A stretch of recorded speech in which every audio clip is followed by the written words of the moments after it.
All right, Shalom. First and foremost, I want to say, Kol Halayim Wahawad, Layha Basim Yahushai, Bahashem Harakak Wadash. All glory, honor, and praise is due unto the Heavenly Father, whose name is Yahweh. We give him all glory, honor, and praise in the name of his only begotten Son, Yahushai, and we come in the name of the Rakak Wadash, the Holy Spirit. Double honors go to the elders and apostles of Great Millstone who rule Yasharah well through the Spirit. Salutations to you, Akim, out there laboring on the four winds, doing this work sincerely, truthfully. The men of the Lord, the 144,000 from the 12 tribes of Yasharah, the servants and prophets of Yahbashim Yahushai, on down to that righteous remnant of believing Israelites, the rest of the house of David by after Wadah, which consists of men, women, and children, believers. All right, this is a quick update on the economic situation, economic turmoil, economic crash that's coming on Babylon the Great. All right, and other signs of the times. There's going to be a crash, man. All right, this economy, this retail apocalypse, all right, is getting worse. All right, and there's going to be a retail purge, man. All right, this economy is going to flatline real soon. They're going to pull the plug on this thing. Okay, and there's going to be a great crash, man. You know, you had that back during the so-roaring 20s, all right, the 1920s, you had a stock market crash, all right, and you saw, a lot of poverty. You got a lot of bankers committing suicide, a lot of people killing themselves back then. But what's coming this go around is going to make the Great Depression, so-called Great Depression, look like easy street, because this is going to be a collapse that's going to be felt around the world, man. And other parts of the earth are already feeling it. All right, with these austerity measures, throughout the EU, and all the debt, man. The so-called Republicans in the U.S., they're moving to declare a national emergency, or based on the $22 trillion debt load, man. All right, declare a national emergency because of the debt, man. Like it's and it is an emergency. Salakia. Something in my throat. It is an emergency, man. $22 trillion in debt, man. And it's a matter of national security. It's a national security threat for Babylon the Great. Babylon the Great's going to collapse, man. And this is just more evidence of it. So without further ado, I'm going to read some of this article.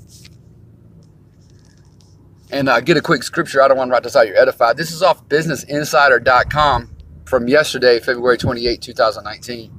And the headline reads, more than 300 store closures are announced in a single day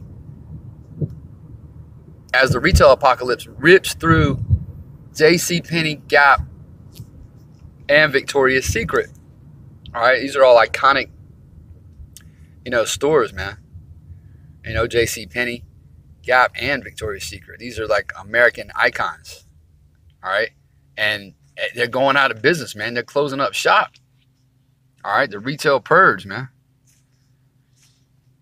All right. Getting into the article. It says Gap, JCPenney, and Victoria's Secret announced more than 300 store closures over the course of 24 hours this week, sending a clear signal that the fallout from the retail apocalypse is far from over. Right. It's coming, man. This purge, this retail purge is coming, all right? Because you got these economists on the mainstream media, news channels, telling you that America's going to recover and there's no recession and Donald Trump's going to make America great again and all this madness. And it's just that, madness, okay? The economy is not doing well. America's economy is not doing well. The only people thriving in this economy, all right, are the elites and the upper echelon, the bankers, okay, and the military-industrial complex, all right? The Mount of Esau, Edom, the Amalekites, the synagogue of Satan, they're the only ones prospering in this economy, man, all right? Everyone else is suffering, man, all right? Why? Because the wicked are in authority, all right? When the wicked are in authority, the scripture says the people mourn. And most people out here are broke, man. living paycheck to paycheck, nothing in the savings accounts. Homelessness is on the rise. I mean, there's no more mirth in America, man. There's going to be a stock market crash real soon. All right, it says Gap said Thursday that it would close 230 namesake stores over the next 2 years, as it reported that the brand's same store sales fell 7% during the holiday quarter. The company also said it would spin off its Old Navy brand. All right, so even during the holidays, the so-called holidays, when all these Babylonians are out here spending every dime they got, you know, sales were slipping, man. Sales were down. Okay? Says, earlier in the day, JCPenney said it would close 27 stores in 2019, including 18 full-line department stores and 9 home and furniture stores. The department store chain said same-store sales fell 4% during the fourth quarter. Victoria's Secret same-store sales also fell during the holidays, dropping 3% during the quarter. The company said late Wednesday that it would close 53 stores this year, citing a, quote, decline in performance, end quote. Right, America's declining in performance, man. All right, the shopping malls aren't packed anymore. Okay, and if they are, you know, it's just mostly window shopping going on. People aren't spending money because they ain't got money. All right? Yeah, man, a decline in performance. That's Babylon the Great in a nutshell, man. A decline in performance all the way around, man. This place is going down the drain. It says these announcements will bring the number of planned store closures this year to nearly 4,500. All right, so yeah, just a quick update. This economy's finished, man. It's done. Retail purge, man, is coming, you know. And nothing these economists say or nothing these spin doctors do is going to change it. It is written that there's going to be a great crash, man. Zephaniah 1 and verse 10, and it shall come to pass in that day, saith Yahweh, that there shall be a noise, that there shall be the noise of a cry from the fish gate, Salak, and howling from the second, and a great crashing from the hills. Right, man, a stock market crash. That's what's coming, man. You know, these stock brokers killing themselves, you know, ODing on methamphetamine and cocaine and heroin because they know there's no future here. That's what's going to happen, man. A crash, man. The Dow Jones crash. All right. The NASDAQ crash. The S&P 500 crash. That's what's coming, man. And all these global markets too. It says, how ye inhabitants of Maktesh, for all the merchant people are cut down. All they that bear silver are cut off. And it shall come to pass at that time that I will search Jerusalem with candles and punish the men that are settled on their leads, that say in their heart, Yahweh will not do good, neither will he do evil. Right? And that's the 2/3, man, that don't believe in Yahweh Shem Yahushua, the house of Saul, the unbelievers. All right? They're going to be punished, man. This crash is going to affect them the hardest, man. Right along with Esau, Edom. All right? It says, verse 13, therefore their goods shall become a booty, and their houses a desolation. They shall also build houses, but not inhabit them, and they shall plant vineyards, but not drink the wine thereof. The great day of Yahweh Shem Yahushua is near. It is near and hasteth greatly. Even the voice of the day of Yahweh Shem Yahushua, the mighty man shall cry there bitterly. And that's it, man. The point of the lesson, you know, this quick update is that there's going to be a stock market crash, man. All right? And then they're going to roll out the RFID microchip, which is the mark of the beast, as a solution to the economic chaos they created, man. All right? That's how this is getting ready to go down. All right? There ain't going to be a bounce back. There ain't going to be a recovery. There ain't going to be a MAGA. There's going to be destruction. Nothing but destruction is coming for America. I don't want to write this out. You were edified. With that, I want to say shalom. Shalom. First and foremost, I'd like to give all praise to Yahweh, Ba'ashem, Yahushai, Ba'ashem Rakakadash. Double honors to the elders and apostles of Great Millstone who teach this truth and sincerity. And a shout out to Yakim, out there on four corners of the earth, proclaim this truth.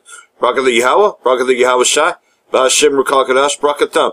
So, this is in response to the brother's video that I just played earlier. You Yeah, man, I decided to look into this a little bit more because, of course, like everything else, since Sears closed its store here in Reading, it's been a bulldozed parking lot. Home Foods was supposed to come in the winter last year, and it's still, they ain't even working on it. I mean, it's just a bulldozed parking lot. They demolished the Sears building. So the mirth is disappearing from this place, and don't think that they're just going to rebuild and bounce back. Even though you see signs all over here in Reading saying, we will rebuild, Reading strong. Yeah, you see more homeless in Reading as a result of the car fire and everything else that's taken place. So, and that was purposed by the Most High, you know, to send the sword after them. But anyhow, along with that, the mirth is being taken away because there's no jobs left. As everything's going towards Amazon Prime or Walmart, you know, and you have to be pretty sold out to work there, you know. Nonetheless, though, here's a video on the subject. Retailers JCPenney and Macy's have started off the new year with store closings. Business Insider reports that the two department store chains are looking to trim down on expensive real estate to cut costs and boost growth. These closings follow embattled retailer Sears, who also announced more than 260 store closings since it filed for bankruptcy in October. These department store chains have come under pressure as spending increasingly shifts online and foot traffic to stores slows. So there's that article, and then I'm just going to read here. And I will apologize in advance. The fucking devil loves to put pop-ups on this, but this is one of the main reports from USA Today. JCPenney to close 24 more stores. Sales fall as department stores struggle. Right, because, you know, again, everything's pushing towards online shopping. See what I mean about the fucking pop-ups? You can't even fucking scroll down until the goddamn pop-up disappears. JCPenney plans to close 15 additional full-line stores and 9 home and furniture locations as the retailer struggles to get its footing amid significant challenges for department stores. The chain announced Thursday that it would close the stores because they are not performing well or represent a real estate monetization opportunity. The company declined to release a list of stores set to close. So in other words, they may say it's only this amount, but you know, that all could change. See how the devil loves to do a pop-up. Nonetheless, though, the mirth is being taken out of this place. JCPenney has also been more disciplined in clearing its shelves and floors of merchandise than isn't selling to focus on items that have more appeal. And again, you know, this is just showing you, man, that this place ain't gonna be. See, I'm just going to get out of here because I can't even do anything. But I'll read this part. JCPenney's rival Sears barely survived Chapter 11 bankruptcy when it sold, and I can't read because it's fucking pop-up, sold this month to its longtime chairman and largest shareholder, but Sears has closed hundreds of locations in recent years as its sales cratered. So, you know that JCPenney's, you know, is just right around the corner. As all these things are right around the corner. The mirth is being taken out of this place on purpose. And as the mirth is disappearing from this place, don't think that the enemies of Babylon the Great, of America, the Zionist entity, have forgotten what these Edomites, these Amalekites have done to them. How did the U.S. provoke Saddam to attack Iran? قبل از جنگ آمریکا به این نقطه رسید که انقلاب اسلامی وقتی در ایران پیروز شد با سرعت زیاد به مرزهای داره اسرائیل نزدیک میشه. برای اینکه مقابل این حرکت توفنده و صدور انقلاب به سمت غرب رو بگیره تصمیم گرفت اینو به تعلیق بیاندازه، به تعلیق بیاندازه. بررسی کرد که در It was the conclusion it would bring Saddam into a war with Iran in two ways. First, took advantage of Saddam's psychological weakness because Saddam was a rogue, conceited man who had a strong linking to the leader of the Arab world. Second, his country suffered, but served weakness because Iraq's coastline on the Persian Gulf is only 14 kilometers. آمریکایی‌ها از این استفاده کردن گفتن The Americans promised that if they launched a war against Iran, that they would help him. ما به شما کمک می‌کنیم.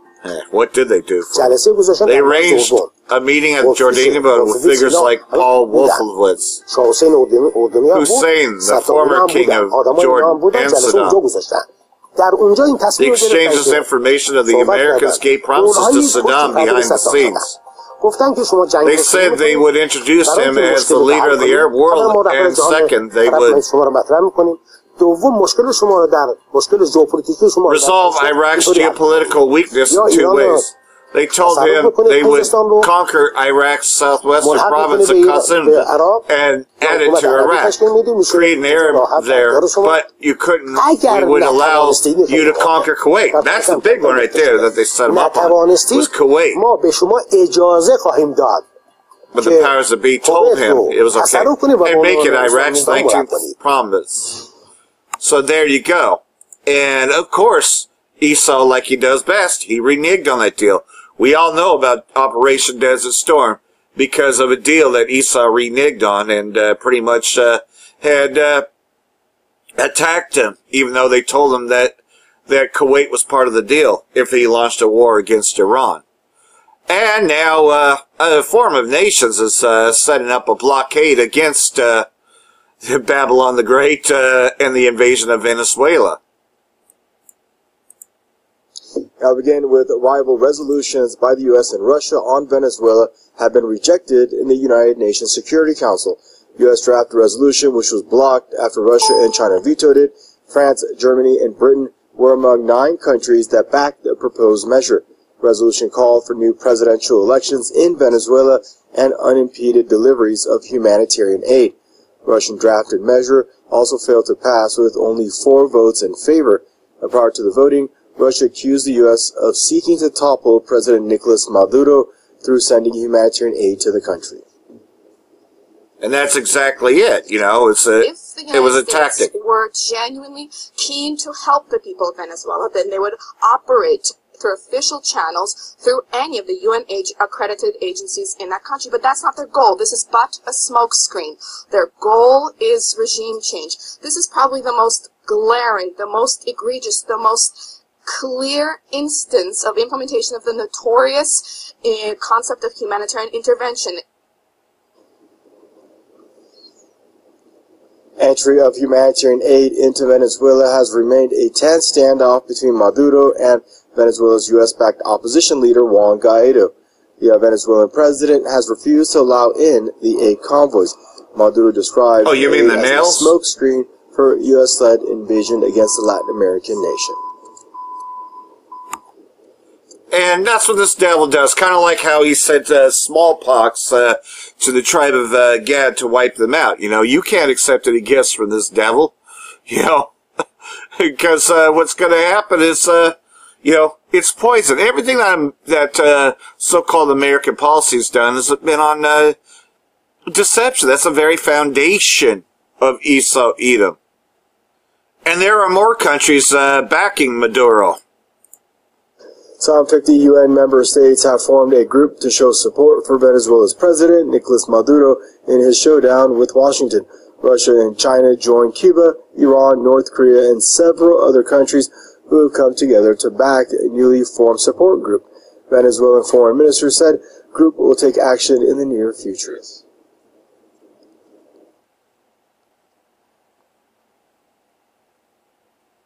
You see Syria there, don't you? Few days, we will begin a series of actions to raise awareness around the dangers that our peoples currently face, particularly the case of the Bolivarian Republic of Venezuela. Too. We all have the right to live without the threat of use of force and without the application of illegal, coercive, unilateral measures. Ariaza did not provide details of the planned action but called on all UN nations to join them in defending international law as the only guarantor for humanity's peaceful coexistence. Meanwhile, Cuba said the U.S. is moving its special forces closer to Venezuela as part of a covert plan to intervene in the South American country. Russian UN Ambassador Vasily Nebenzia has expressed concern over possible military action against Caracas. U.S. President Donald Trump said he's leaving all options on the table when it comes to Venezuela. We'll see, but there are many...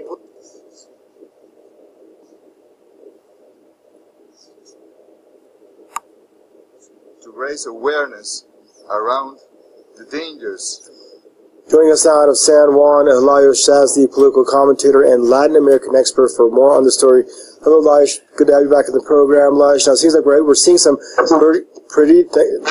likewise, we're seeing some pretty deep divisions in the UN with respect to Venezuela, aren't we?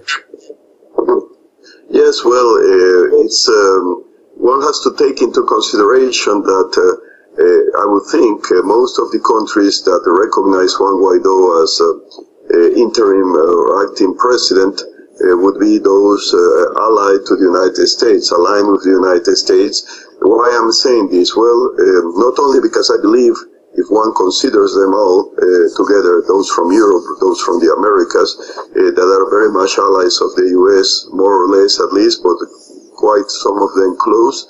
I would say that the world is divided in two sides, between two sides.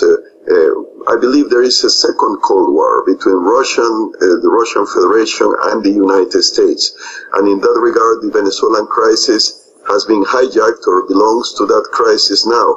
Perhaps for quite some time, considering the fact that Venezuela is a close ally and partner of Russia, and the United States didn't like that.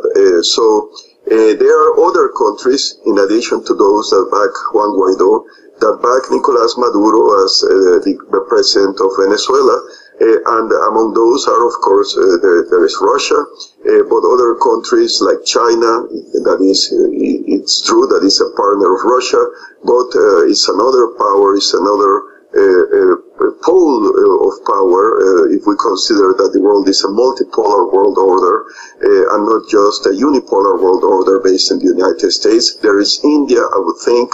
There is Mexico. There are several African countries like the Southern African Development Community expressed today, and it's composed of 16 member states. They declare their support for Nicolás Maduro, the recognition to Maduro. Those countries, members of that community, include Angola, Mozambique, Democratic Republic of Congo, former Zaire. Yes. So the big question here is, I didn't mean to cut you off, but I want to get to the second question. Will this, this pro-Nicolás Maduro support group consisting of these 50 UN nations be enough to deter Washington, namely the White House itself, from considering military action against Caracas? Well, the collective number of 50 won't deter the United States, and we have to consider that many of those countries are small or they are not militarily powerful, like I would say Equatorial Guinea, a small African country that backed Venezuela, the United Nations Security country, although it's the fourth largest exporter of oil in sub-Saharan Africa. But and that's just it, though. It's really about stealing the oil. I mean, as Maduro has already put it out, though, the U.S. is willing to go to war over the oil. And like everything else, though, Jason Unruh has also exposed this. It's kind of funny. Esau throws a term at you called Indian giver. Don't be an Indian giver. But the funny thing is, well, Indian, is an insult. If I've ever heard one, it pretty much, we know the word means savage. But these Edomites are the goddamn fucking savages, In Indian giver, they throw that term out there, as a derogatory term, don't be an Indian giver, And here's the thing, though, no, man, we don't want your shit, man.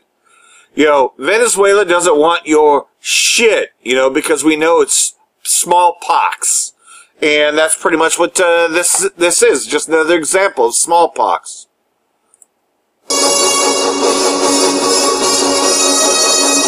Now, the United States swears that the aid convoy that was recently illegally sent to the country was intended to help the people of Venezuela. Yet, the rest of the world seems to know a little bit better, knowing that this is a Trojan horse. Now, some more information has come out about the contents of that convoy. Now, according to the Venezuelan ambassador to the UN, the convoy consisted of spoiled food and expired medication. The aid intended for Venezuela came with strings attached that the Bolivarian Republic was not interested in. If that wasn't bad enough, the supplies that were sent were unfit for human consumption. The food was reported as spoiled, and medication expired. What kind of aid convoy sends such items? Now, there's even more to these supplies. Now, the foreign minister of Venezuela, Jorge Ariza, said that the trucks were also carrying nails and wire, which he showed with a picture at the UN Security Council meeting. And he questioned who was this aid intended for. And he also said this, "And let me tell you, when the trucks were inspected, it turned out there was not just food and medicine in the trucks, but there were equipment for barricades. There were nails, wire, and so on and so forth." And this is what is used by the opposition in Venezuela. Even more comments came from Venezuela's ambassador to Russia, Carlos Rafael Faria Tortosa. The U.S. sends products that no one has tested. From our sources, we know that their boxes have contained spoiled food, expired medications, and drugs unsuitable for use. They have not been tested by a single one of the organizations that conducts these kinds of checks around the world. And that's another thing, speaking of spoiled food, if you're, especially when I first got this place, I mean, I didn't have the money to get food or anything, because you know how it is when you get your place, they want first and last month's rent. They want a huge $500 deposit to get your electric. So you ain't got money for extra food, right? So you have to go to the food bank. And sure enough, they put a sign there, letting you know that the food is spoiled, it's expired, but what else can you do? Well, same thing here, I can attest to this, that pretty much them giveaways and food banks and all that is spoiled food. And yeah, man, I mean, when you're down, you're low and all that, you have no choice, especially if you're stuck here in Babylon the Great. But you see, that's just it, though. It's they ain't gonna give you their best, man. No, man, they're gonna give you the stuff that they feed to the hogs. Now, the move was suggested by and organized by Elliot Abrams. As you recall, he was the person who in the 1980s was involved in shipping weapons into Nicaragua under the guise of humanitarian aid, and yet they get so angry when Venezuela accuses them of sending weapons and other materials under the guise of foreign aid, calling it the Trojan horse, which is what everybody is calling it right now. Now, despite all this, the government has said that it is still willing to sit down and talk to the opposition, including the illegitimate leader, Juan Guaido. We are waiting to see the members of the Venezuelan opposition, Mr. Guaido, whoever else, they will decide who will sit down with the constitutional government of Venezuela, and then we can build our own solution without interference from anyone, much less the United States. And now, why would you even sit down with these people at all? Guaido is very clearly a puppet of the United States, a man who claims to be the legitimate leader of the country, yet he has now left that country. He has supported Elliot Abrams, the guy who sent in firearms disguised as aid into Nicaragua, who is, for all intents and purposes, a war criminal. The United States has done nothing but try to destroy Venezuela for the past 20 years. Yet they seem to be still willing to sit down and talk with the opposition, which are almost literally puppets of a hostile foreign power.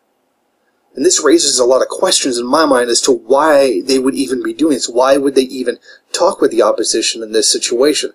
It's very clear that they're hostile. They're trying to destroy the country, all for the benefit of U.S. imperialism. But this does show a little bit more about the real nature of humanitarian aid when it's coming from the United States and what it really means. Now keep in mind that the Office of the Red Cross inside of Colombia has denounced volunteers to that convoy who were wearing Red Cross uniforms but weren't members of the organization. Which means Trojan horse is a very good word to use in this situation.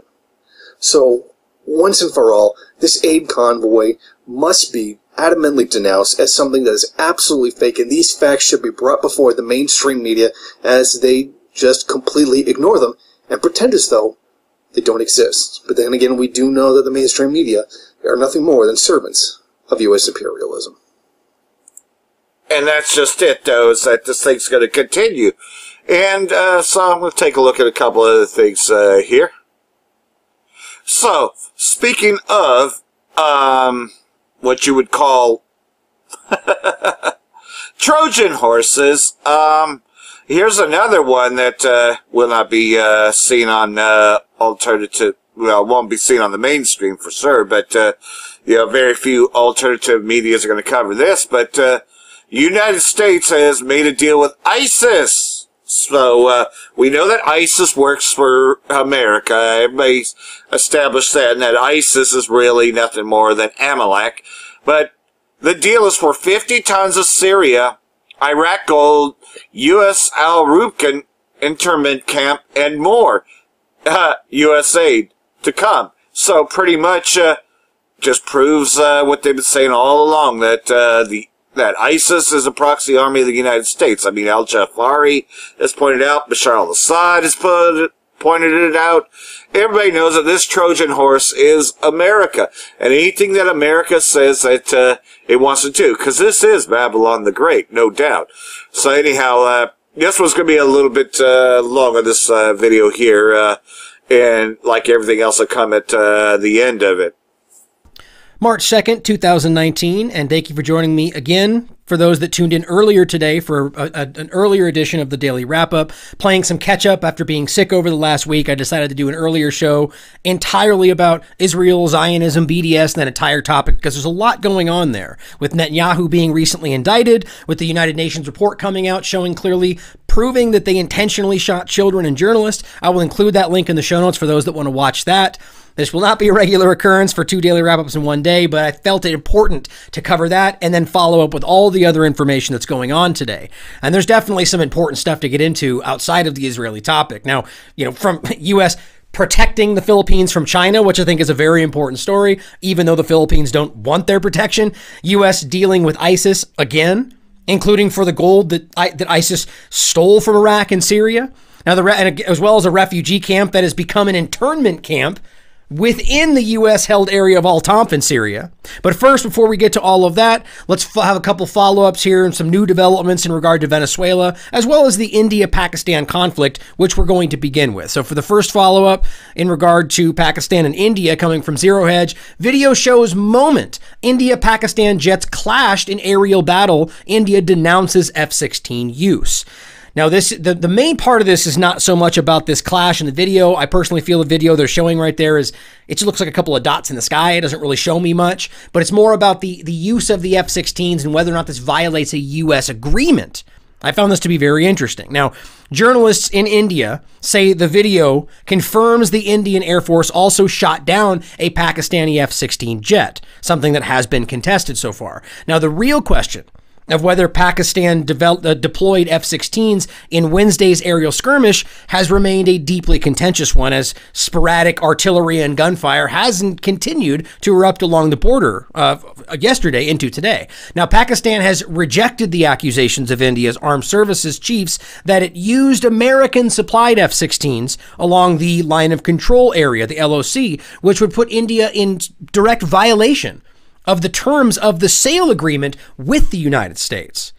Now, in regard to the line of control, for those that may not be familiar, this is an image of the area of Pakistan and India, and you can see the lined areas, the yellow and the orange. The line in between the Kashmir area there is it's a line of control, but the territory is in dispute, and it has been for a long time. There's also one between China and India and the rest, but it's important to understand that this is where this all stems from and their claim to control over the Kashmir area.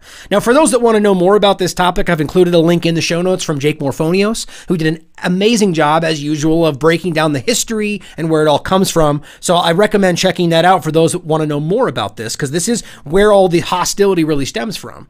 Now, according to Air Vice Marshal R.G.K. Kapoor, he said, quote, "There is enough evidence to show F-16s were used in the mission, and Pakistan is trying to hide that fact." Now, the Indian military says it has proof after it recovered the F-16 that was allegedly shot down before his own plane, before the plane of the other was shot down. Now, here's the video of them presenting this, which many may not be aware of in regard to, you know, what the relevance of what this is, showing the F-16 piece, or rather the missile that was used. Now, that proof, as they're showing you, as you can see in this video here, is in the form of a recovered missile used by the Pakistani jet. It says, quote, "Parts of AMRAAM air-to-air missile, which is carried only on the Pakistani F-16s, was recovered east of Rajouri within the Indian territory," he said. Now, India now plans to share the evidence in its possession, as you can see, with the United States to demonstrate Pakistan has in fact breached its F-16 purchase agreements, which personally I don't think would make any difference at all to the United States. But the video purporting to show the air battle, which is the one I didn't show you, is less than definitive. Many basically saying that the person they're showing as the parachutist is actually just the Indian pilot who was captured. So it's hard to know for sure, but you can check out the link and look at the information for yourself. But in regard to the ongoing border fire, that is, again, the importance of this is not to be diminished, because these are nuclear powers we're talking about. And one event can stem something much larger than we would imagine. But the ongoing border fire has continued. Now, according to these reports, again, linked in the show notes, last night a 24-year-old woman and her 2 siblings were killed on the Indian side of the line of control, and another civilian was injured as a result of the artillery duel between the Indian and Pakistani forces. So clearly, military forces firing on each other. It's a dangerous situation. Now, at the same time, 5 civilians and 2 soldiers were purportedly killed on the Pakistani side of the contact line. So now we have civilian deaths as this continues to increase. Now, both sides, of course, are accusing each other of violating the ceasefire and targeting civilian areas. But what's frustrating about this in political sphere today is that these are the things you're supposed to say, right? While doing the same yourself, like we see in Yemen with Saudi, the U.S.-backed Saudi coalition, violating the ceasefire, murdering civilians, and then pointing to the other side and saying that's what they're doing. Right? This is classic U.S. foreign policy and what we're seeing everywhere. But it's probably part of that, as well as part of these people just actually thinking they're in the right.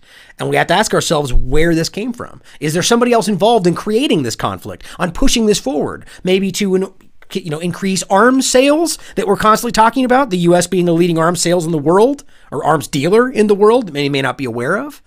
Or just, talking about the ruling class that has funded both sides of every war since the beginning of time? Who ultimately knows? We'll definitely keep track of this situation and how it develops and bring it to you when we find out anything else. Now let's move on to Venezuela. And this is something, again, that is in a situation that has continued to escalate. It's hard to say, because you can see that Maduro clearly is taking efforts to de-escalate and stop these things from getting worse. And the U.S. is doing everything in its power to escalate the situation so they can use it as a justification. Doesn't mean one side's good and one side's bad. Everyone has their agenda. Everyone's trying to manipulate. Everyone's trying to control perception.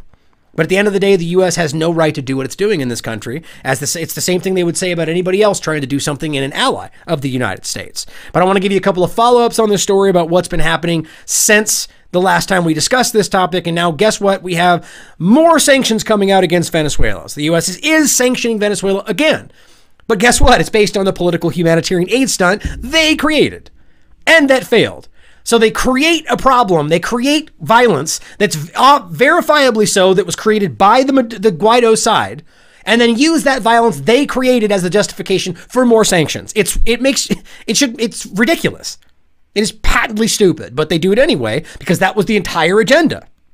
So we're seeing, in addition to all of that, because personally, we're seeing increased cooperation between Russia and Venezuela. And that's largely also because Russia has a lot of investment in Venezuela. And as well as the Venezuelan female vice president, Delcy Rodriguez, which I've reported on before. That's interesting that that's not a discussion today. I was talking about this archaic dictator maniac who's got a female vice president, which is something we don't see in the United States. But the female vice president of Venezuela, Delcy Rodriguez, visited Moscow and met with Russian Foreign Minister Sergei Lavrov just yesterday. Now, Russia agreeing at this point to send even more food and medicine than it already is. Again, showing you the absurd nature of the fact that their lie of nothing else is getting through unless our politicized, militarized weapons shipment of aid gets through. That's what the U.S. is saying. Now, the U.S. could send the aid that they're trying to force through. This clearly, even as the UN and the Red Cross have openly said that it's militarized, it's politicized, and U.S. aid in and of itself is openly advocating for the Guaido side. So it's clearly, literally politicized. But the question we should be asking ourselves, and something that Caitlin Johnstone has continued to point out, has continued to make very clear that the U.S. could, in fact, send this supposed aid countless different ways instead of doing what it's doing. And that would actually reach the Venezuelan people if that's what they really wanted. But they don't want that. They try to force an irrelevant amount of aid, and it is irrelevant when compared to all of the aid currently and verifiably getting in from other Venezuelan allies, from the Red Cross, from many others. They try to force it through a militarized border with every Western media propagandist on standby. I wonder why. The reality is they're not trying to force anything through. They're trying to use it as a justification for their actions, as well as trying to sneak through weapons and aid and barbed wire and nails and fencing for all the things that the opposition needs. But lastly, on what's been developing with Venezuela coming from Zero Hedge, PDVSA offices are now to be relocated to Moscow. Putin affirms support for friend Maduro. Now, this is a big deal, but I wonder what is actually going to happen here, as Maduro has ordered, officially the national oil and gas company, PDVSA, for Venezuela to close its current European headquarters in Lisbon, Portugal, and move to Moscow. Now, this was announced in the same press conference with Vice President Rodriguez and Foreign Minister Lavrov. It's interesting, though, because I wonder what the U.S. is clearly going to do things to stop this from happening. They don't have the right to. They don't have the legal justification to do this, but they will. But this is just, again, showing you, this is just the game on the chessboard of geopolitics today and what they're trying to accomplish. And the U.S. is in the wrong, regardless of what you want to tell yourself is the good or the bad guy. In addition to that, and finally, we also now have the U.S. and Guaido threatening more aid that will try to be forced through. Big surprise. And we can even see the buildup in Colombia from USAID themselves, saying USAID is pre-positioning relief supplies for the people of Venezuela in neighboring Colombia. Check out our updated story map to see where supplies are stockpiled, making this into some kind of follow game for people, and learn more about U.S. assistance to Venezuelans throughout the region. Of course, I'm sure if you click on this link, it'll be chock full of all the lies that the mainstream media and the U.S. have been promulgating. The lies. That's the only aid getting through, and that Maduro is an evil villain that set it on fire, and none of that is factually correct. And it's absurdly easy to look and find that it's incorrect at what they're saying. But the point is, look at it on the map. You can see all the buildups of more and more and more aid coming in. Clearly, they are building for yet another effort because the last one failed. And in addition, as well, there's the discussion of whether Guaido will be arrested when he returns to Venezuela, because the Supreme Court basically ruled that he wasn't allowed to leave because of everything that was going on. And then he left and went to Colombia during the 23rd. So now if he comes back, will he be arrested? Will the U.S. use that as another justification? And on and on. So we'll have to see how clearly the U.S. is doing everything in its power to create the catalyst to give them what they would think is the justification to do what they've been wanting to do from the beginning, which is take over Venezuela, put a puppet in place, and control the oil and the gold. Pretty simple. Now, this is all just a game of perception, all of this stuff, and manufacturing consent. A game of trying to appear the hero, even as you play the villain. So for the first story of the day, let's get into something that I think encapsulates that topic. Only 3 stories I want to cover outside of the first things we just touched on. This is coming from the anti-media. U.S. promises to defend Philippines against China in South China Sea. Promises to defend them because we're the defenders. Oh, but we're not the policemen of the world. Trump's promised. That's not what we are. But we're going to go out and we're going to police people and make sure they do it. Isn't that called being the policeman of the world? Maybe I'm wrong. But they're going to defend the Philippines as the good guy. But there's only one problem in this. The Philippines don't want to be defended.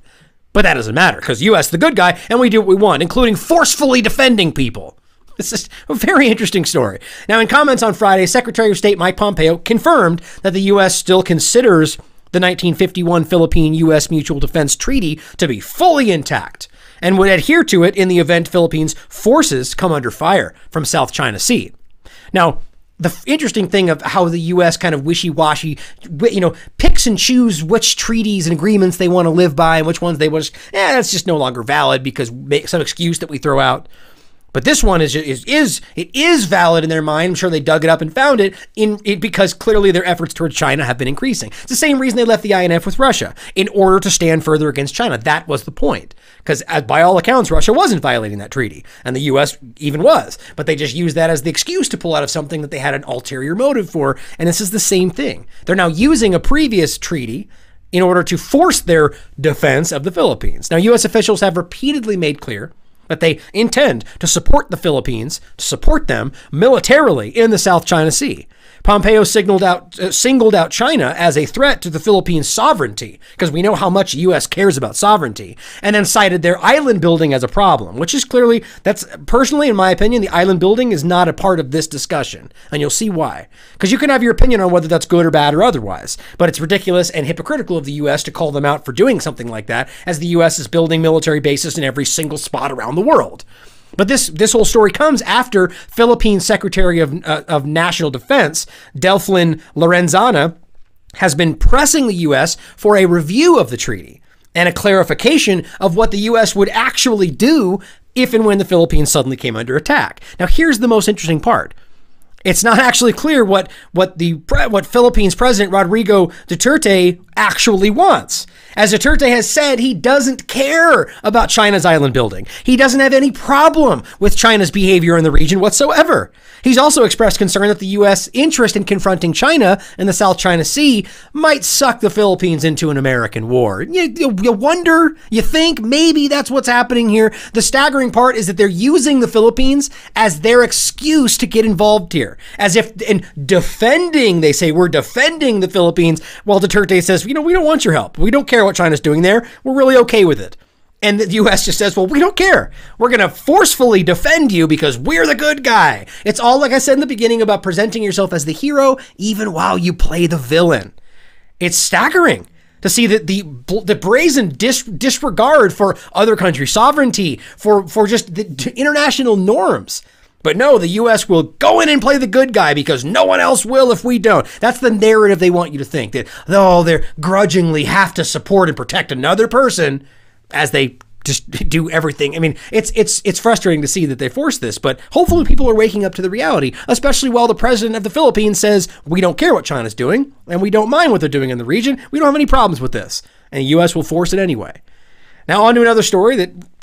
Same topic today, as all of it relates to this overarching topic. This one coming from the South Front. And this one is, both these last two stories are unbelievable when you actually, again, as always, things you will not see on mainstream media. And that should be the first question you ask, is why they don't want to talk about this, even though these are really big stories. U.S. says Russian initiative to evacuate Al-Rukban camp does not meet protection standards. Doesn't meet protection standards. They're trying to rescue people from a U.S.-held location where people are suffering, and their rescue doesn't meet protection standards. Well, let's dive into this. Let's see why they're actually saying this. I'm sure there's an ulterior motive, as there usually is with U.S. foreign policy. A spokesman for the U.S. Department of State said on March 1st that the Russian-sponsored initiatives to evacuate the civilians trapped in the Al-Rukban refugee camp does not meet protection standards, they said. Now, the Al-Rukban camp, which is located within the U.S.-occupied area of Al-Tanf in southeastern Syria, a very important geostrategic point in the world, specifically where they just agreed to basically indefinitely keep about 200 to 400 people there to protect Israel and fight Iran. Very important spot. And this area is hosting, or trapping, imprisoning more than 45,000 displaced civilians. Now, these civilians suffer from a severe shortage of water, food, and lack of proper medical care. Funny, the U.S. believes that these conditions meet the protection standards, while they block Russia from helping these people from the suffering situation that they find themselves. Think about that. So their protection, or they're moving these people away from this situation that they don't want to be in, is not enough. But the struggling situation they find themselves in, oh, well, that's okay. That's within the protection standards. I'd like to read what these protection standards really are. Now, the Damascus government also sent a convoy to evacuate these civilians, and the ones that are willing to leave the Al-Rukban camp.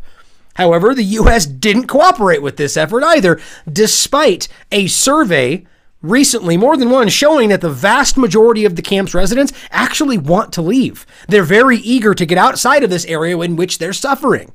Now, the chief of Russia's National Defense Control Center had called on the U.S. to collaborate with the initiative to evacuate the Al-Rukban camp, the people that want to leave. And says, quote, "You, the U.S., have to prove with actions, not words," clearly he's got their MO, "that you are willing to work for the good of the Syrians." This is Colonel General Mizenstev from Russia. Now, it's very clear what they're doing here, at least as far as I'm concerned. Now, despite all these efforts, the U.S. appears to be determined to keep the civilians trapped in the Al-Rukban camp, likely to use them as a tool to pressure the Damascus government and justify the illegal military presence.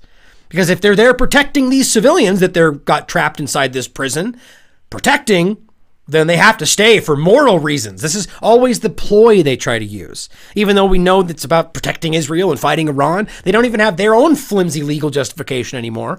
But they're keeping these people locked up, even though they're suffering, even though they're starving, even though they have water and medical problems. And they actually want to leave. The U.S. is now physically holding 45,000 Syrians trapped in this camp, even as Russia and Syria have both tried to get them out and as they want to go with them. I mean, really think about what this is doing. This is all so they can say, look at these people we're protecting while keeping them trapped in a prison. And it's just so interesting to me how how anywhere the U.S. seems to kind of get involved, this seems to where people suffer. Right, where we have Yemen and Syria and Venezuela, all these people where their actions are involved, that seems to be all the locations where people are starving and suffering from lack of water and cholera and, all the different things we see happening. It's just funny, the coincidence, I would assume, right? Just coincidence that where they're involved in, all these same things keep happening. Funny.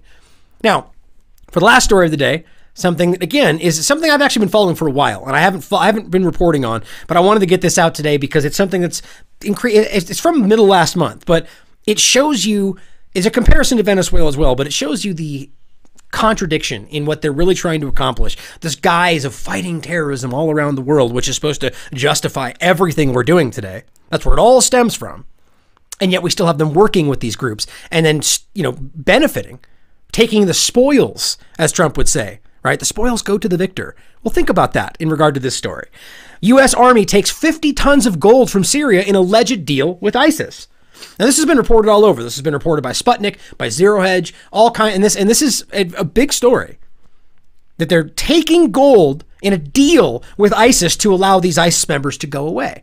And this is gold that was stolen from the places that they were allowed to flourish because of U.S. occupation. Coordination? Was it orchestrated? Certainly a question we should be asking ourselves.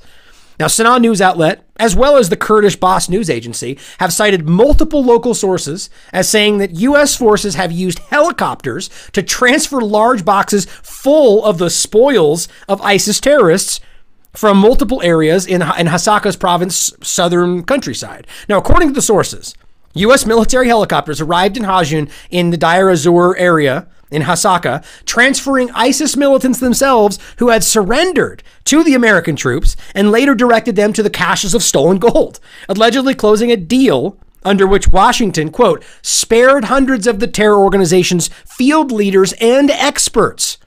That's interesting. Difference from annihilating ISIS and allowing them to get away with their leaders and experts if you're willing to pay for it. Think about that. Same interesting story we hear about them being paid and working with them in Yemen. It's all on record by the Associated Press. Now, the gold, worth about $2.13 billion, was plundered by the ISIS caliphate.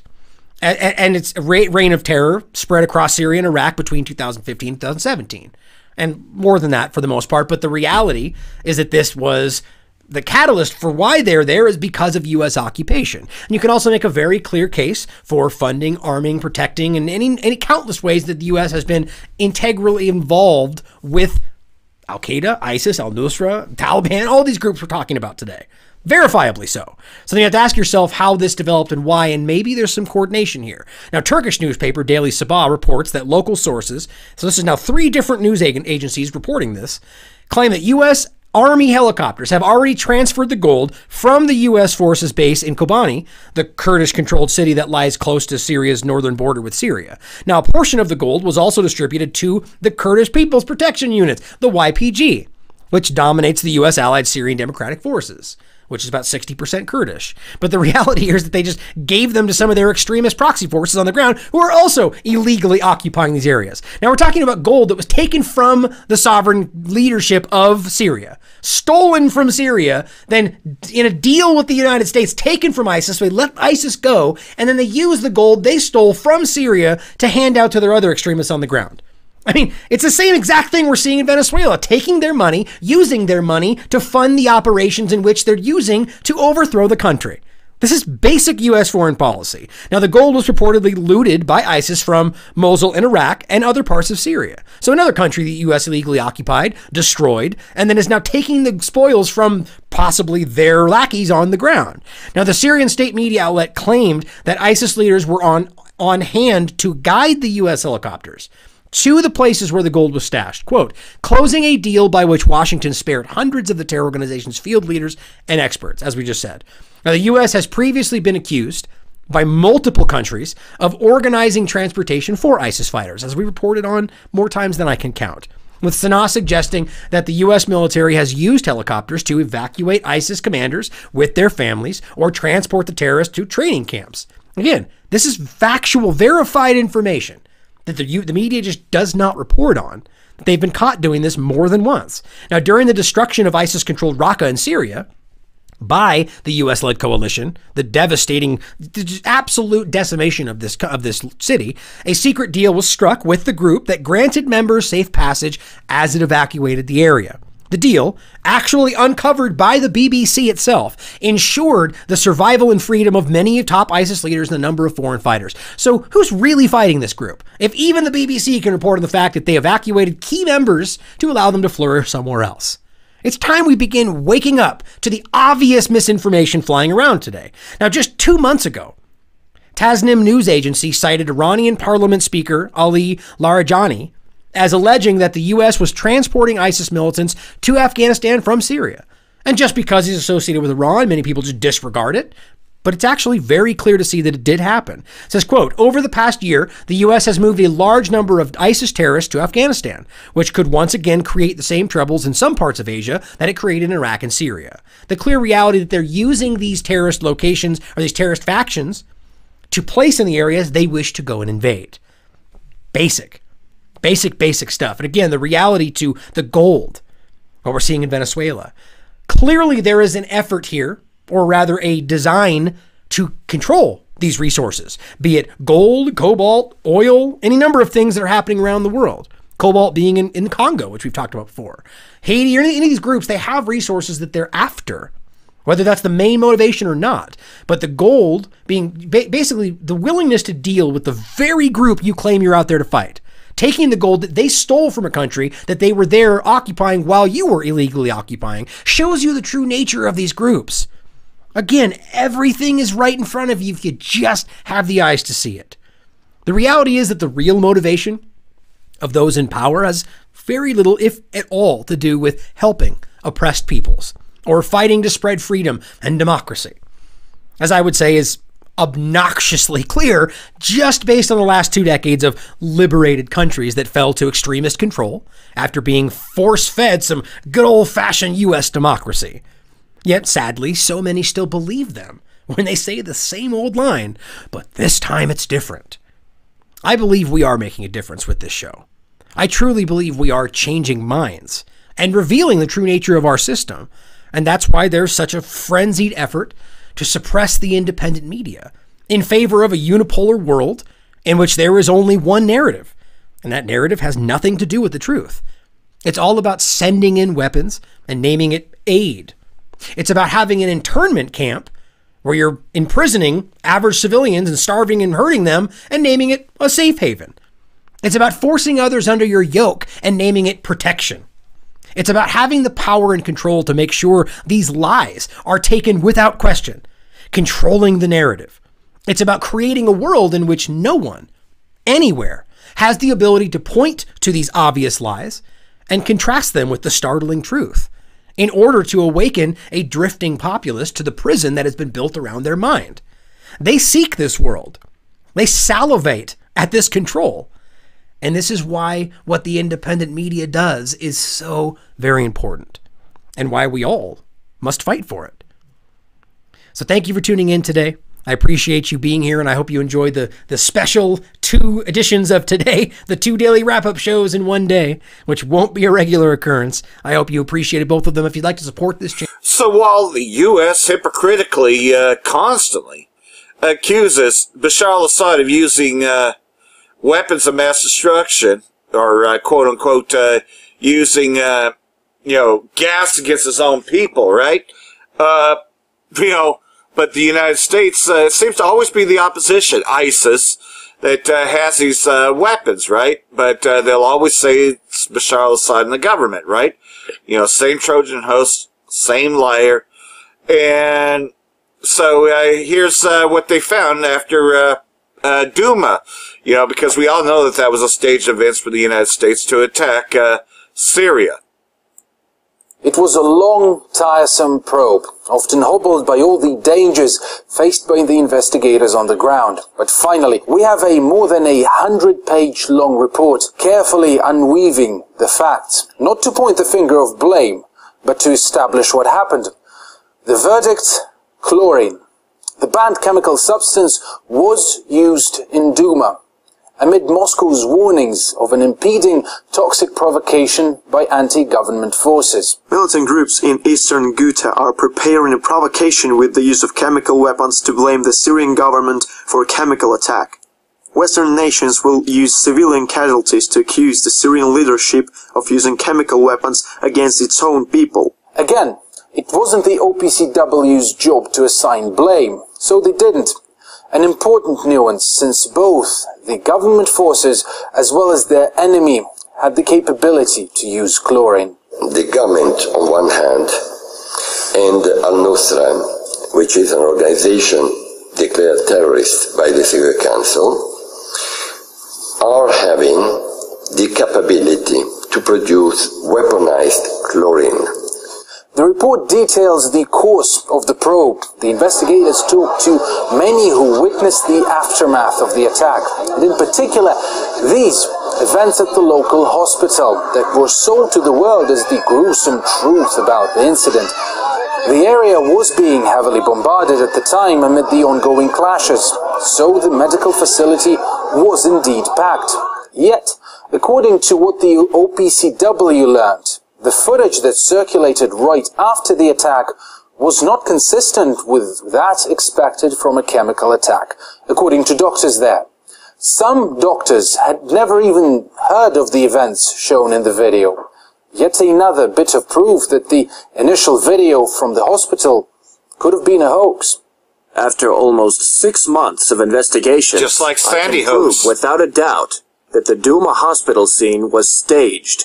No fatalities. And just about all the shootings are fake. That was a BBC producer for you, an employee of a channel that was among those happy to use the video as the real thing to cover the story. Disturbing reports of a chemical weapons attack. Chemical attack carried out by the Assad regime. The medics are doing what they can, but they're overwhelmed. Dozens of people have been killed due to poison gas. Almost a year since the attack.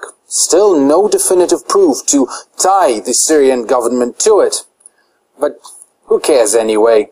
The sentence had already been delivered and carried out by the US and its allies' missiles. And like everything else, those Tomahawk cruise missiles were quite useless against the S-200s. Imagine what these S-300s and 400s could do. Shalom. First and foremost, I'm going to give all praise, glory, and honor due to Yahweh, Ba'ashem, Yahushai, Ba'ashem, Rarukakwadash. Double honors to the elder apostles who rule well of the great millstone that taught us this truth. And much love, greetings, and salutation to the fellow laborers of the tabernacle of David, the hopeful elect. And, this is going to be more cutters, or more heat for the reprobates. All right? Hey, riddle me this. So those of you that are trying to put the sentiment and attitude in Israel that the Most High is not dealing with camps. Was Samuel was he a man of the Lord? Was he not a prophet of the Most High? Well, I got an example real quick. All right, since y'all say that the Most High is not dealing with camps. All right, now we've already established what a camp is. All right, a camp is specifically a company or body of people. All right, multiple people, more than one person. All right, so let's deal with this. An example. All right, and this is when Saul was being anointed. All right, as king. So I'm gonna start at the top. This is 1 Samuel 10:1. It says, "Then Samuel took a vial of oil and poured it upon his head, and kissed him, and said, Is it not because the Lord have anointed thee to be captain over his inheritance? When thou art departed from me today, then thou shalt find 2 men by Rachel's sepulchre in the border of Benjamin at Zilzah, and they will say unto thee, The asses which thou wentest to seek are found, and lo, thy father have left the care of the asses, and sorroweth for you, saying, What shall I do for my son? Then shalt thou go on forward from thence, and thou shalt come to the plain of Tabor, or Tabor, and there shall meet thee 3 men going up to God to Bethel, one carrying 3 kids, and another carrying 3 loaves of bread, and another carrying a bottle of wine. And they will salute you, and give you 2 loaves of bread, which thou, all right, shall receive of their hands, and that thou shalt come to the hill of the Most High Power, where is the garrison of the Philistines, and it shall come to pass, when thou art come thither to the city, that thou shalt meet a company of prophets coming down from the high place with a psaltery and a tabret and a pipe and a harp before them, and they shall prophesy. So there were camps coming down from the high place, all right, with instruments of music, and they were prophesying to the music, all right. Isn't that does that not represent what the 144,000 will be doing? All right, we have sung unto you, but you have not. We piped unto you, and you have not danced. Okay, we're singing a new song that you just can't comprehend. All right, those men are servants to prophets, man, and y'all just can't seem to get the tune. So here it is. You had a camp of prophets. That's what a camp is, a company. So you had a group, a body, a company, a camp of prophets coming down to meet Saul. All right. And it says, and the Spirit of the Lord will come upon thee, meaning the Spirit was going to come upon Saul. At one point in time, the Spirit was actually on Saul before Satan got on him. All right. It says, and thou shalt prophesy with them. So you're going to join the camp. Saul joined the camp, and thou shalt be turned into another man. All right. So, hey, maybe Saul and maybe Samuel, maybe they off for allowing the king to join a camp to prophesy. So, hey, so riddle me this. All right, is the Most High is not dealing with camps. So he doesn't set up camps. The Most High is not dealing with camps, right? Well, I just showed you right here, man. Okay. So, and if you keep continuing, this goes into how the Spirit was on Saul, and he was prophesying in the camps, the camp of prophets. All right. Matter of fact, let me since I jumped down, let me read it.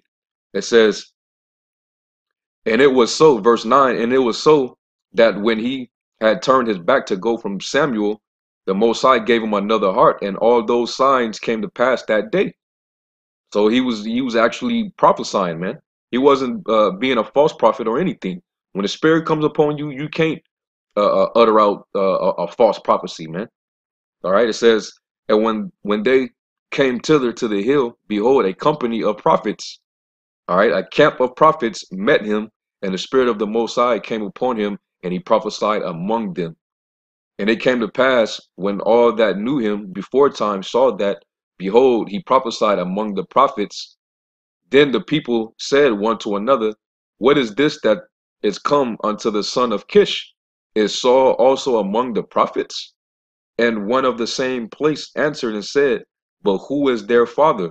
Therefore it became a proverb. Is Saul also among the prophets?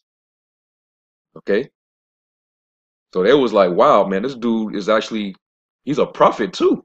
Not only is he being anointed king, he's also a prophet.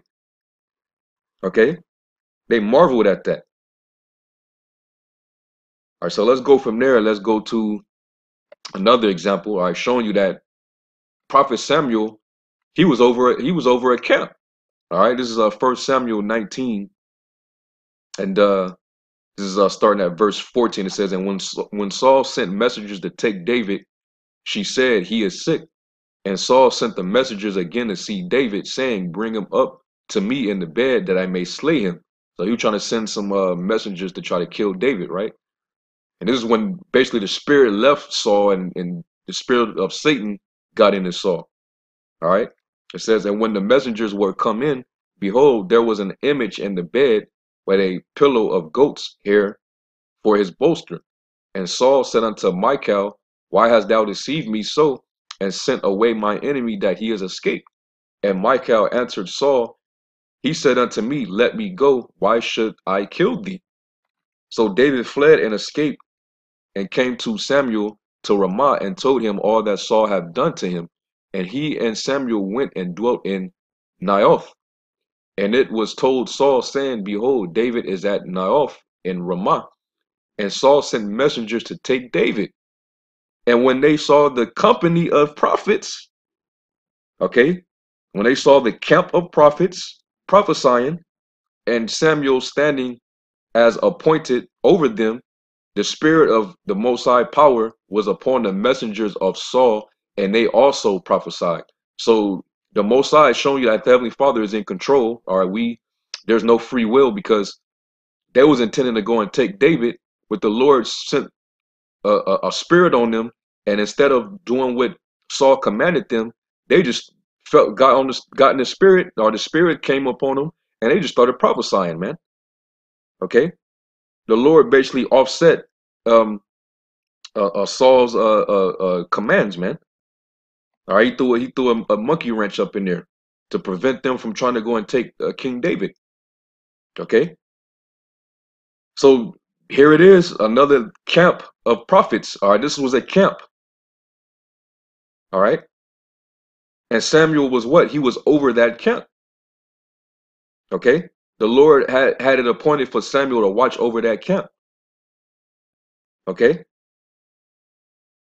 It says, and Samuel standing as appointed over them, the spirit of the Most High power was upon the messengers of Saul, and they also prophesied. And when it was told Saul, he sent other messengers, and they prophesied likewise. And Saul sent messengers again a third time, and they prophesied also. Okay. So the spirit of the Lord was getting on all the messengers that he was trying to send to take David. All right, to show that the Most High was not dealing with Saul. So the Most High does deal with camps, all right? Unless you're saying that Samuel was he wasn't a man of the Lord. All right, and this is the last example, and I'm pretty much gonna be done with this matter, man. All right. If you still disagree at this point, then Satan is your left hand, all right? This is Numbers chapter 11 and verse 24. All right, and it says, let me see. I have to jump up. I'll start at 21. It says, and Moses said, the people among whom I am are 600,000 footmen, and thou hast said, I will give them flesh that they may eat a whole month.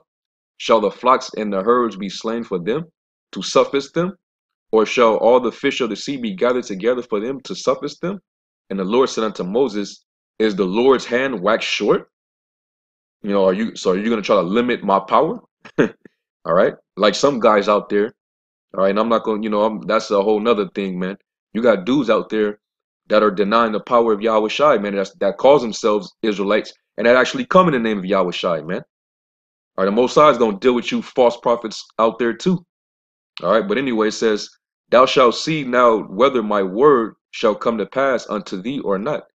And Moses went out and told the people the words of the Lord, and he gathered the 70 men of the elders of the people and set them round about the tabernacle.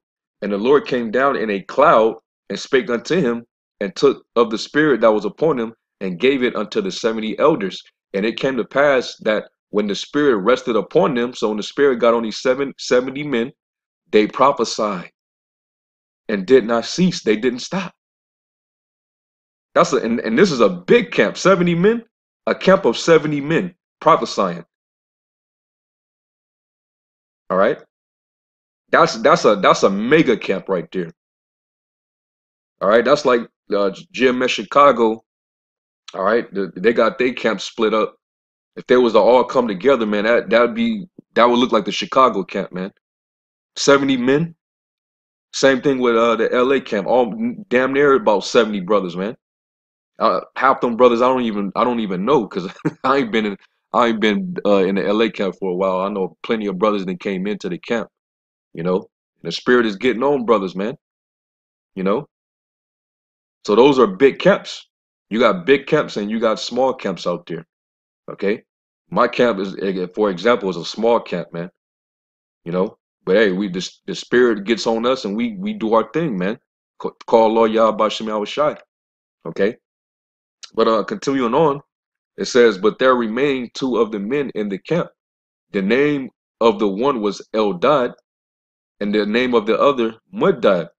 And the spirit rested upon them, and they were of them that were written, but went not out into the tabernacle, and they prophesied in the camp. Come on, man. So these 2 men they prophesied in the camp. You got that clown Sergeant Murdo saying to be without the camp, and he don't even understand what that scripture is talking about. The brothers in Dallas went in. All right, guys are just coming up with any excuse right now to be wicked, man. Trying to misinterpret the scriptures. The scriptures never spoke about not being a part of a camp. Okay, or else we wouldn't have these examples. All right, why would in the Old Testament it's all right for men of the Lord, actual prophets, to be a part of camps, but then in the New Testament the Lord don't want nobody in the camp? Are y'all out y'all mind, man? Like I said, man, the Most High made Satan your right hand. Okay, it says, and there ran a young man and told Moses and said, Eldad and Madai do prophesy in the camp, showing you that there was a camp. And Joshua the son of Nun, let's see what Joshua says. The son of Nun and the servant of Moses, one of his young men, answered and said, my lord Moses, forbid them. And Moses said unto him, envious thou for my sake? With the Most High, that all the Lord's people were prophets, and that the Lord would put his spirit upon them. So the Lord, he'd rather there be camps of prophets. He'd rather there be camps prophesying in 2s and 3s. All right. You just had the example of 70 elders, all right, prophesying. That's a camp. All right. The companies. So even Moses told Joshua, hey, yo, the Most High, he rather that all his men be prophets. Why envy them? The spirit is on them. Okay. So hey, man, yeah, that's, I'm gonna leave off with one last scripture, man. This is 2 Thessalonians 3:1-2. All right, because basically what it boils down to is a lot of you dudes out there, you showing yourself that you're not only are you emotional, but you also are wicked as hell and you lack faith, man. You dudes do not have faith. That's why Yahushua said what he said, man. You know, will I find faith in Israel? You know, you dudes ain't got no faith, man. This is 2 Thessalonians 3:1. It says, finally, brethren, pray for us that the word of the Lord may have free course and be glorified as it is with you, and that we may be delivered from unreasonable and wicked men, for all men have not faith. All right, and this it's being made clear. All right, who don't have faith. All right, and their wicked, their true colors are showing right now, man.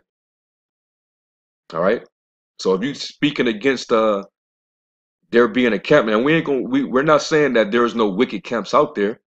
All right, there's camps that are actually sold out. The Esau is going to use certain camps to get at Jake. Okay, but then you have righteous camps too. That's just out there prophesying and kicking the word out, man. You're going to condemn all camps behind the behavior of one particular camp? You dudes are unreasonable. That's why the scriptures say that we may be delivered from unreasonable and wicked men. All right, you dudes ain't right. So with that, you know, that's pretty much it. You know, you know, that's really, there's nothing else to really say, man. All right, if you can't understand this, all right, and I just provided, you know, scriptures or examples. If you can't get it, then hey, man, Satan is at your left hand. Okay. So anyway, with that, I'm gonna give all praise to Yahweh Shem Yahweh Shai. Hopefully this was edifying. Until next time, Shalom.